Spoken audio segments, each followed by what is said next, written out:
Welcome back. Now what we need to do is that we need to run our project. So to run our project, the first step is that we need to make sure that your Apache web server is up and running. So you need to open XAMPP and then make sure that your SQL here, MySQL database is running. Click on Start. And also the Apache web server. You need to select the Apache web server and then click on Start. And you need to wait a few seconds, and here it's gonna the status will change to running. So make sure that the status is running for both, for MySQL database and Apache web server. The next step is that we need to convert the index.html to PHP. So I'm going to rename the index. I'm going to rename this file index.php because we need to convert this to PHP.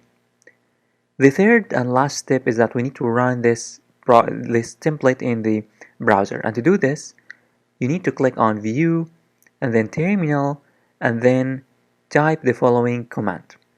You need to type PHP and then minus capital S and then localhost and then colon 8000 and then hit enter. And once you hit enter, this is going to start a server. As you can see, this is the server. This is the URL. You need to copy this, and then head on over to the browser. And then head on over to the browser. I'm going to open the browser.